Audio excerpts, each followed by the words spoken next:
Welcome back. There is a lake in the north of England that looks, on most mornings, like something out of a painting. Tourists come here every summer with their cameras. They stand at the edge and photograph the reflection of the hills in the water. They have absolutely no idea what is sitting on the bottom. This is the story of the one man who found out. Ullswater is the second largest lake in the Lake District. It stretches nearly 9 miles from Pooley Bridge in the north down to Glenridding in the south, cutting between steep fells that turn purple in autumn and green in spring. And on clear days the water is so still and so dark that you can stand at the shore and feel genuinely uncertain which way is up. It is, by any measure, one of the most beautiful places in England. It is also, in November, one of the most desolate. The tourists are gone, the hire boats are pulled out of the water, the little cafes along the shore close their shutters, the car parks empty, and the lake returns to something closer to what it must have been before anyone thought to put a road alongside it. Cold, immense, silent. The kind of silence that has weight to it. Ray Connolly knew Ullswater in all its moods. He had grown up 20 minutes away, in Penrith, in a terraced house on a street that smelled permanently of coal smoke and chip fat. As a boy, he had cycled to the lake on summer weekends, swimming in water so cold it made his chest seize. As a young police officer, he had attended 2 drowning incidents here. One, a tourist who had gone in after his dog. One, an elderly man whose heart had simply stopped somewhere between the shore and the middle. As a retired man in his mid-50s, with too much time and a wetsuit bought on sale from an outdoor shop in Keswick, he came here to dive. Ray was 54 when this story begins. Medium height, broad through the shoulders, in the way that men who were once physically active tend to stay, even when they stop. Short grey hair, kept neat from habit. A face that had spent a lot of time outdoors and showed it, lined, tanned even in winter, with the particular stillness of expression that long police work tends to produce. People sometimes found him difficult to read. He had learned over 22 years to keep most of what he was thinking somewhere behind his eyes. He had retired from Cumbria Constabulary in 2019 with a bad left knee, a moderate pension, and a very specific kind of exhaustion that is not physical, but something deeper. He had seen enough. He did not miss the job, exactly. He missed some of the people, some of the sense of purpose, but he did not miss the paperwork, the politics, the particular grinding sensation of knowing that the system you were part of was working correctly about 70% of the time, and that the other 30% was something you were not supposed to talk about at departmental reviews. Diving had started almost by accident. A neighbour's son was training as an instructor and needed practice students. Ray had agreed more out of boredom than enthusiasm. By the second session in the training pool in Carlisle, he understood why people did this.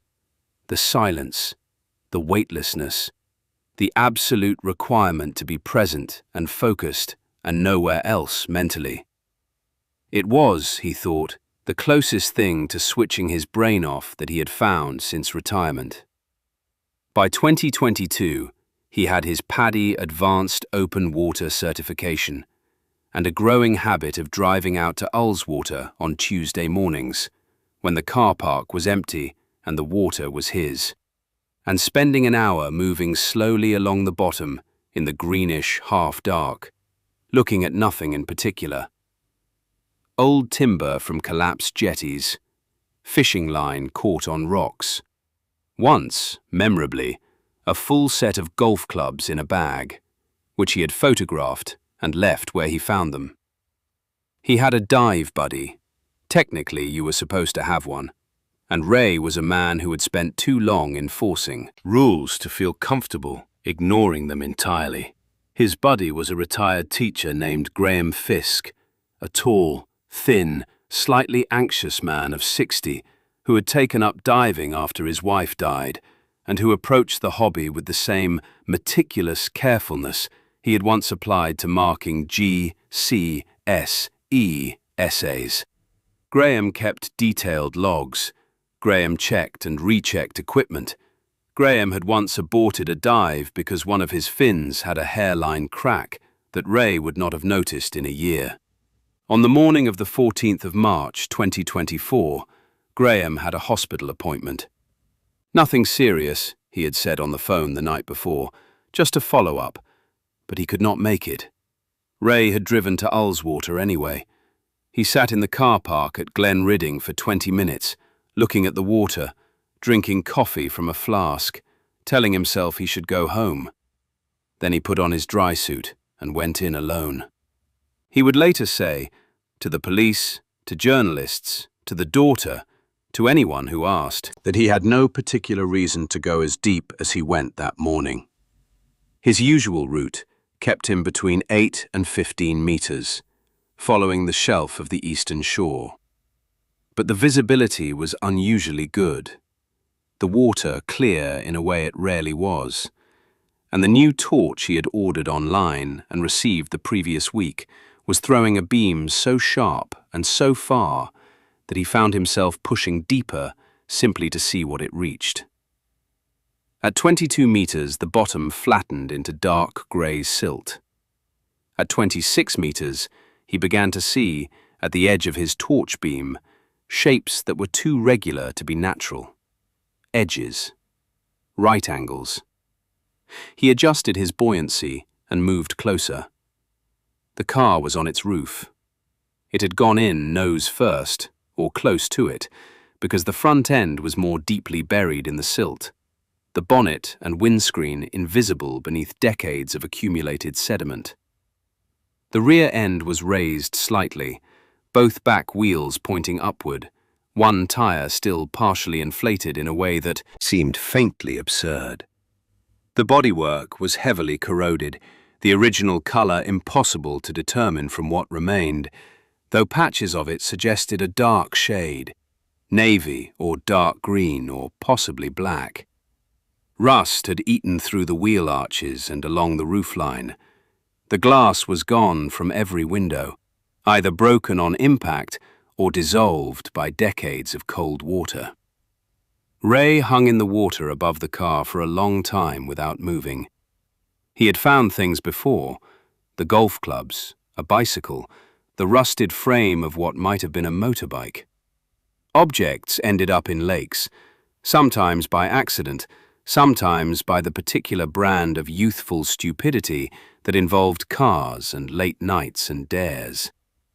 He was not immediately alarmed by the presence of a car on the bottom of Ullswater.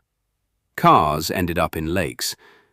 What alarmed him, working slowly around the perimeter of the vehicle, was the absence of any obvious explanation. There was no collapsed bank nearby, no evidence of a road coming close enough to the water at this point for an accidental entry. The nearest road was several hundred meters away, on higher ground. This car had not slipped in. It had been driven to a specific access point. There was a narrow, unmade track that led to the water's edge, about 200 meters north, used occasionally by fishermen. And it had gone into the lake deliberately, or nearly so. He found the number plate still partially attached to the rear, the metal bracket corroded, but the plate itself, a yellowed acrylic rectangle, still legible under the torch beam. He pressed his face close, cleared the algae with one gloved hand, and read the registration. He wrote it on his dive slate with a grease pencil, pressing hard, making sure each character was correct. Then he checked his air, checked his computer, and began his ascent. He sat in his car in the Glen Ridding car park for a long time after he got out of the water. His hands were steady, old training, old habit, but something was moving around inside his chest that he recognized from a specific category of his former working life. The category of situations where something that had been hidden for a long time was about to become visible, and there was no putting it back. He typed the registration number into the search function on his phone. The DVLA's public checker told him the vehicle was a Ford Sierra, registered 1989, and that the tax had expired in December 1991. December 1991. He sat with that for a moment. Then he called Graham. "I went in alone," he said, before Graham could object. "I know, listen. I found a car, upside down, 26 meters, north of the jetty remains. Registration comes back to a Ford Sierra, 1989. Tax expired December 91. There was a pause. "That's been down there 30 years, Graham said. 33, Ray said. "At least." "You should call it in." "I know," Ray said. "I'm going to." He ended the call and sat looking at the registration number on his phone screen. 22 years as a police officer. He knew what calling it in meant. It meant forms. It meant statements. It meant a process that would move at whatever pace it chose to move at, which in his experience was somewhere between slow and geological. It meant handing something over to a system and trusting the system to do what it was supposed to do with it. He also knew, from 22 years of experience, what happened to old cases involving old vehicles in lakes. He knew what the phrase, "no suspicious circumstances," meant in practice. He knew how files got closed. He called Cumbria Police non-emergency line and reported a submerged vehicle at Ullswater, providing the registration number, the GPS coordinates from his dive computer, and his own name and contact details. The officer who took the call was professional and courteous and gave nothing away. Ray had been that officer many times. He knew the tone. He drove home, made lunch, tried to watch television, kept thinking about the registration number. That evening, because he still had contacts, former colleagues, people who owed him the occasional favor, people who simply trusted him, he made 2 phone calls. The first was to a woman named Sandra Pollitt, who had worked in records at Cumbria Constabulary for 15 years before moving to a civilian role in vehicle intelligence. The second was to a man named Dave Whitmore, who had been his DS for 6 years and was now an inspector in the serious crime unit. He did not ask either of them to do anything improper. He asked, carefully and obliquely, whether the registration number he gave them rang any bells, whether there was any history attached to it. Sandra called back first, at 9:30 that evening. "Where did you get that plate, Ray?" she said. Her voice had a quality he recognized, careful, slightly flat, the voice of someone choosing their words. "Found it," he said. "Why?" A pause. "That vehicle was associated with a MISPA," she said. "November 1991, male, 30s. Case was closed. Voluntary absence, file says. But..." Another pause. "It was flagged, internally, at the time." "Flagged how?" "That's as much as I can tell you over the phone," Sandra said. "You know that." "I know that," Ray said. "Thank you, Sandra." He sat in his kitchen after the call and thought about the word flagged. In his experience, cases got flagged for 2 reasons. Either there was a procedural issue, something that had been done incorrectly, something that needed to be reviewed, or there was something in the case that someone, at some level, had decided needed to be watched. Neither of those reasons was reassuring. Part 2. The Daughter. Claire Harris was 40 years old and worked as a secondary school geography teacher in Carlisle. She was tall, with dark hair cut practically short, and she had her father's eyes, grey-green, direct, the kind of eyes that looked at you as if they were doing a quiet but thorough assessment. People who met her for the first time tended to remember her as older than she was. There was a steadiness to her that was not quite hardness, more like something that had been through pressure and come out denser on the other side. She had been 7 years old when her father disappeared. Thomas Harris, Tom to everyone who knew him, had been 38 years old in November 1991. He worked as a senior accounts manager at a mid-sized construction firm based in Carlisle called Alderton & Sons. He was, by all accounts that Claire had spent her adult life collecting, a careful man, methodical, not given to drama or sudden decisions. He liked crossword puzzles and walking, and the particular brand of Radio 4 comedy program that required you to already know the references. He drove a dark green Ford Sierra. He had a wife named Patricia and a daughter named Claire, and a semi-detached house on the eastern edge of Carlisle with a small garden he was proud of. On the evening of the 9th of November 1991, he did not come home from work. Patricia reported him missing 2 days later. In the intervening 48 hours, she told police, she had assumed he had gone to stay with his brother in Newcastle, following an argument they'd had the previous week. When she called the brother had not seen him. She called the office. He had not been in since the 9th. The investigation lasted, in any meaningful sense, approximately 6 weeks. A detective constable was assigned. Statements were taken from colleagues, from the brother, from neighbours. Thomas's bank account showed a withdrawal of £400 in cash from a branch in Carlisle on the afternoon of the 9th of November, the last transaction ever made on that account. His passport was found in a drawer at home. His office belongings had not been cleared. His car, the dark green Ford Sierra, was not found. The detective constable's conclusion, filed in January 1992, was that Thomas Harris had voluntarily absented himself from his family and his life for reasons that were personal and not criminal in nature. The cash withdrawal suggested planning. The absence of the car suggested he had driven somewhere of his own choosing. There was, the report concluded, no evidence of foul play. The file was closed. Claire had read this file. She had obtained a copy of it through a subject access request when she was 26 years old, sitting at the kitchen table of her first flat in Carlisle, reading it with a cup of tea going cold beside her. And she had understood for the first time, with complete adult clarity, that the investigation had been, by any reasonable standard, almost comically inadequate.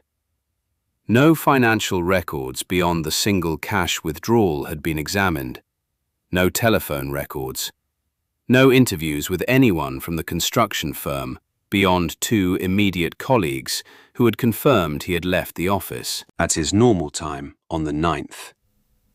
The detective constable had spoken to Patricia twice, had not spoken to the firm's directors at all, had not examined Thomas's work files, had not, as far as Claire could determine, done very much beyond going through the minimum required motions before writing a conclusion that allowed the file to be closed. She had complained. Formally, in writing, when she was 26. The response from Cumbria Constabulary had been courteous and thorough in its courtesy and completely empty in its content. The investigation had been conducted appropriately given the circumstances. The conclusion of voluntary absence was supported by the available evidence. If she had new evidence to present, she was welcome to contact the cold case review team. She had presented what she had, which was not new evidence exactly, but a detailed argument for why the existing evidence had been inadequately examined. The cold case review team had written back to say that without new evidence, a review could not be initiated. She had gone to a solicitor. The solicitor had told her, gently, that without new evidence, there was limited legal avenue available to her. She had written to her MP.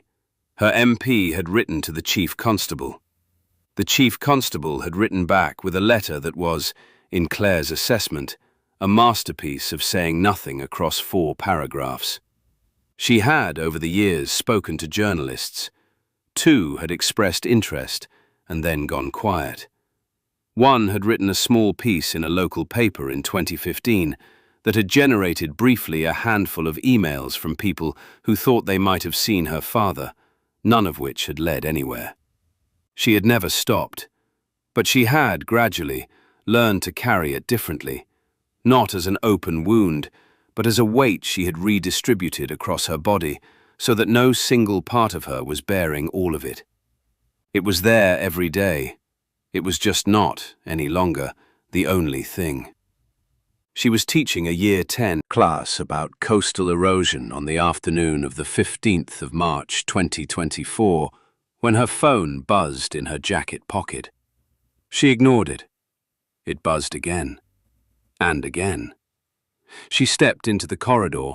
3 missed calls from a number she didn't recognize. A voicemail.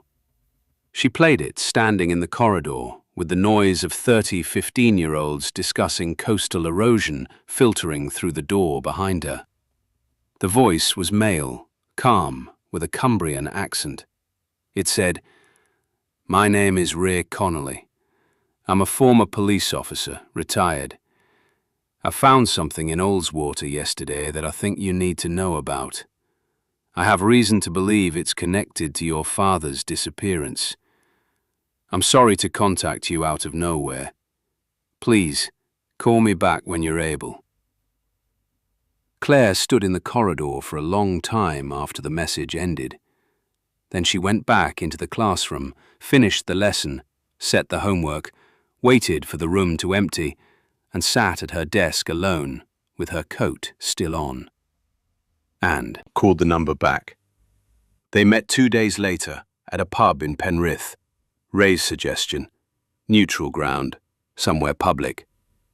He was already there when she arrived, sitting at a corner table with a coffee, and he stood up when she came in with the automatic courtesy of his generation and his former profession. She sat down, looked at him directly, said, "Tell me everything." He did. He was precise and chronological and did not editorialize, and she recognized in the way he spoke the same discipline she had tried to apply to her own years of research. The habit of separating what you know from what you think, and being very careful about which category you were drawing from at any given moment. When he finished, she said, "The flag on the file. What does that mean, in your experience?" "It can mean a few things," he said. "What do you think it means in this case?" He looked at her for a moment. "I think it means someone looked at this case and decided it needed watching. Not investigating, watching, which is different. Why would a voluntary absence case need watching?" "It wouldn't," Ray said, "unless it wasn't a voluntary absence." She wrapped both hands around her coffee cup. "The car," she said. "If it was driven into the lake deliberately, my father didn't drive it in. Someone else did. That's one possibility. What's the other possibility?" Ray said nothing. He didn't need to. Claire looked out of the pub window at the grey Penrith street. "He's in the car," she said quietly, not a question. "I don't know," Ray said. I couldn't see inside fully. The silt. The visibility was good, but not that good. But it's possible." "Yes," he said. "It's possible." She was quiet for a long time. "What has Cumbria Police said, since you reported it?" "I had a call yesterday from a DC. They've confirmed they're looking at the report. Standard language. Inquiries are ongoing. They'll be in touch." He paused. "I know what that language means."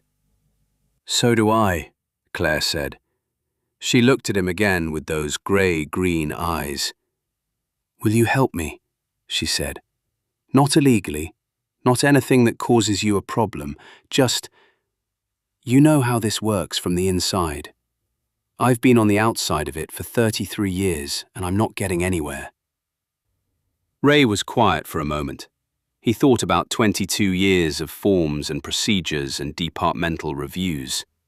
He thought about 30%. He thought about a Ford Sierra upside down in the silt at 26 meters, with its tax expired in December 1991. "Yes," he said. "I'll help." Part 3. The Briefcase. Cumbria police assigned a detective sergeant named Paul Okafor to the case. He was 36, meticulous, with a reputation Ray, through his contacts, was able to verify as solidly competent. This was mildly reassuring.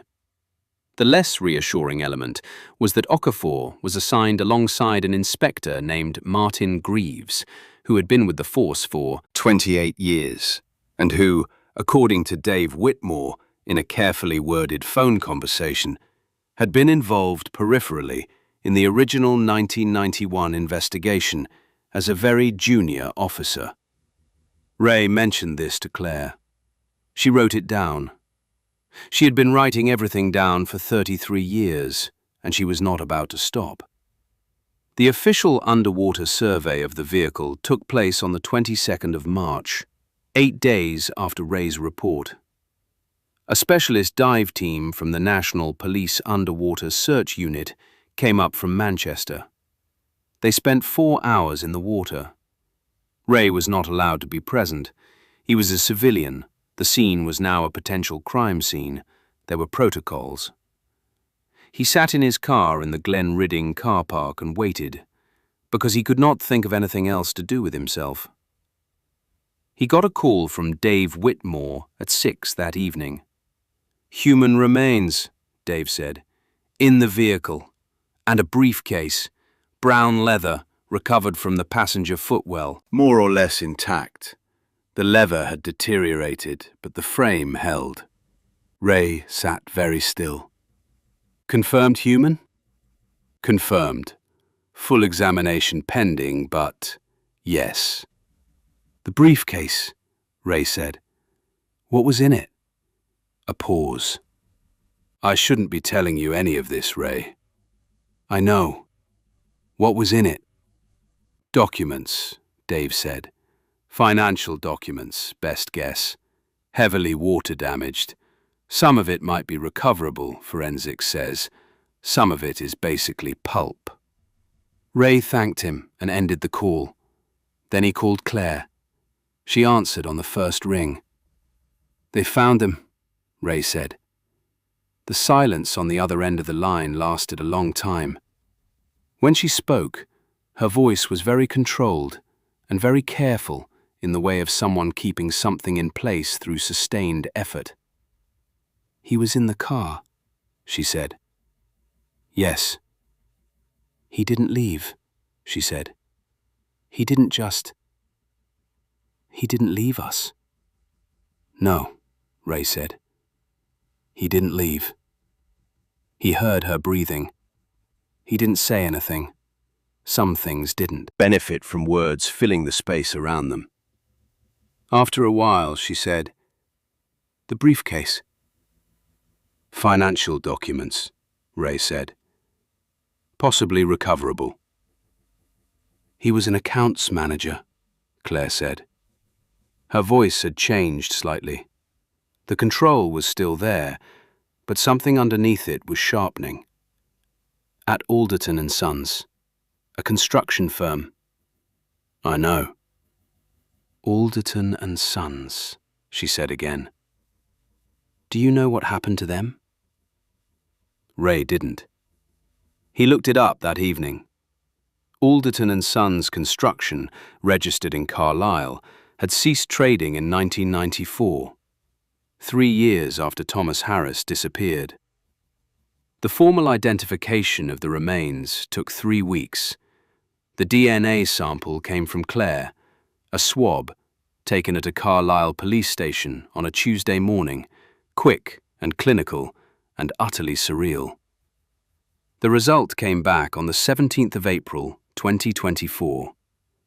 The remains were those of Thomas Edward Harris, born 14th of February, 1953, died, the pathologist's best estimate, based on condition of the remains and the vehicle's submersion history, sometime in November 1991. Cause of death could not be determined from the remains alone. There were no obvious skeletal injuries consistent with a violent assault, but 33 years in cold water left little for a pathologist to work with. The possibility of drowning, of a living person alive when the car entered the water, could not be excluded. Neither could it be confirmed.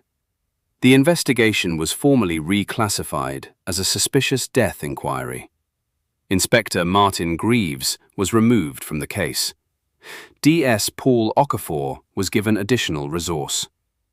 The briefcase documents, what could be recovered from them, told a story that required considerable forensic accountancy to read.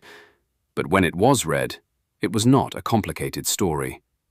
It was, in fact, a very old story, dressed in the specific vocabulary of early 1990s construction finance. Alderton and Sons had, between approximately 1988 and 1991, systematically defrauding a series of public sector contracts. Council housing renovation work, a school building program, a stretch of road maintenance in East Cumbria. The fraud was not spectacular in its architecture: inflated invoices, payments to shell companies, a straightforward skimming operation that had been running quietly for years and had generated, by the best estimate of the forensic accountants engaged by the inquiry in 2024, somewhere between £800,000 and £1.2 million over the period. Thomas Harris had found it, or had been given access to it. It was unclear exactly how. What was clear, from the partial documents and from financial records that the 2024 inquiry was able to obtain in ways that the 1991 investigation had apparently not attempted, was that by late October 1991, Thomas Harris had assembled a detailed picture of the fraud and had been in contact with, at minimum, one individual outside the firm about what he had found. Who that individual was, the documents did not definitively show. But the inquiry was able to establish, through telephone records obtained under warrant, that in the 2 weeks before his disappearance, Thomas Harris had made several calls to the Carlisle offices of what was then Cumbria County Council's Internal Audit Department. The head of that department in 1991 was a man named Derek Alderton, the son of the firm's founder, who had left public sector employment in 1992 and emigrated to Spain in 1993, who was still alive, aged 78, in a villa outside Marbella. Part 4. What the Lake Kept. The arrest of Derek Alderton took place in July 2024 under a European arrest warrant issued through Spanish judicial channels. It was not fast, these things never are, and it generated, in the period between the warrant's issue and its execution, a particular kind of legal noise that Ray Connolly watched from a distance with the familiarity of someone who had spent 2 decades watching legal noise. There were challenges, there were counter-arguments, there were lawyers in 2 countries arguing about jurisdiction and procedure and the admissibility of 33-year-old documents recovered from a lake. Ray followed it all from Penrith. He had stopped diving at Ullswater, at least for now. He wasn't sure when he would go back. The lake looked the same from the shore, beautiful, dark, painted, but he could not stand at the edge anymore without thinking of 26 meters down and the right angles of a roofline in the silt. He thought he might be able to go back, eventually. He thought it might take a while. He spoke to Claire regularly.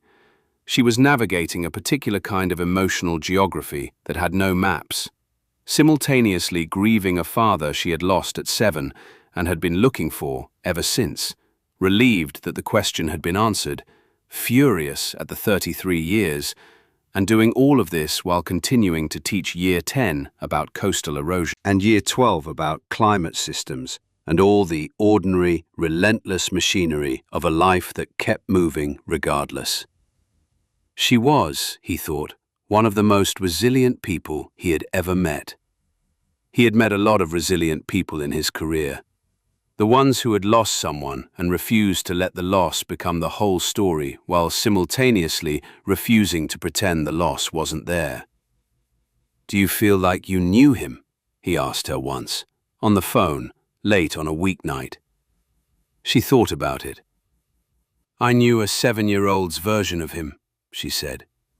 "Big, safe, smelled of the specific aftershave that I can still identify in a shop and have to leave quickly when I do. Made very good scrambled eggs." A pause. "I think I know him better now than I did then. From the documents, from what he was doing.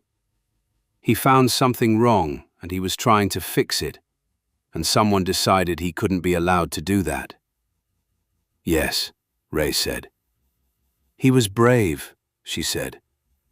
"I don't think he knew how brave he was being. I think he thought he was just doing the right thing. Most brave people don't know they're being brave," Ray said. "That's generally how it works." Derek Alderton was extradited to England in September 2024. He was charged with conspiracy to commit fraud, misconduct in public office, and, after extensive deliberation by the Crown Prosecution Service, manslaughter.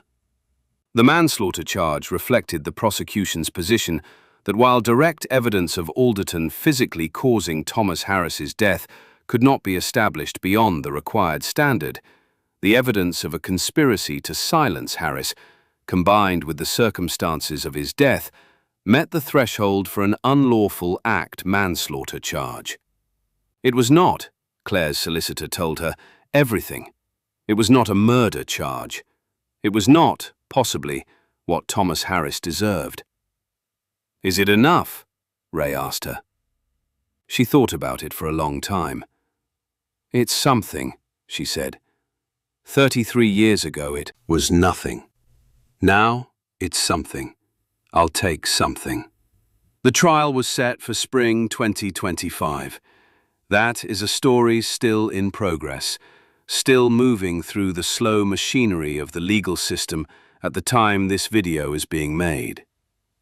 But this part of the story, the part that begins with a man going diving on a Tuesday morning because his friend had a hospital appointment, and ends with a daughter finally knowing what happened to her father, that part is done. Ray went back to Ullswater in October 2024 on a grey Tuesday morning with Graham, who had brought the thermos and checked both their computers twice and made a small note in his dive log about the weather conditions.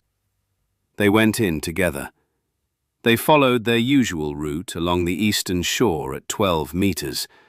The visibility was average, the water cold, the silence complete. They did not go to 26 meters. After, sitting in the car park with coffee, Graham said, "Does it feel different? The water?" Ray thought about it. "Yeah," he said, "a bit. Better or worse?" Ray looked at the lake, the hills reflected in the still, dark surface, the painted quality of it, the tourists on the far shore with their cameras. "Different," he said.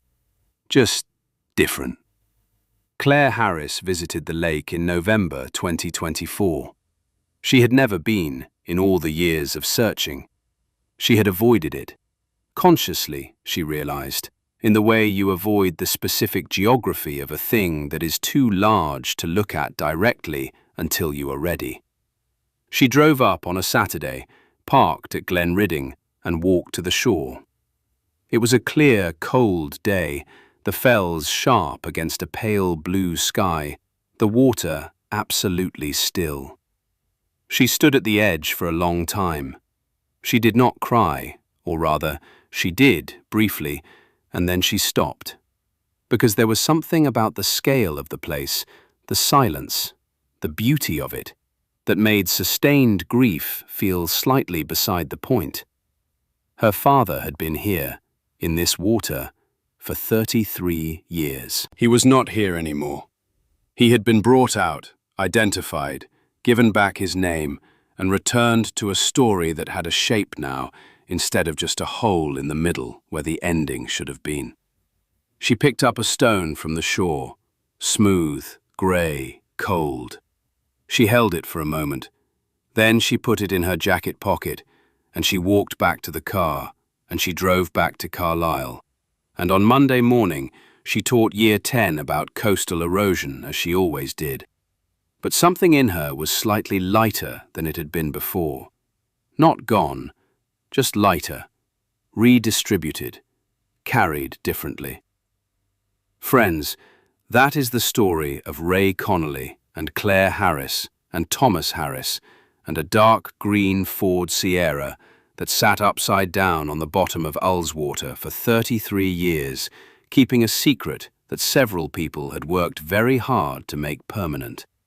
It did not stay permanent. It rarely does. Water keeps things, but water also gives them back, eventually, when the right person goes deep enough.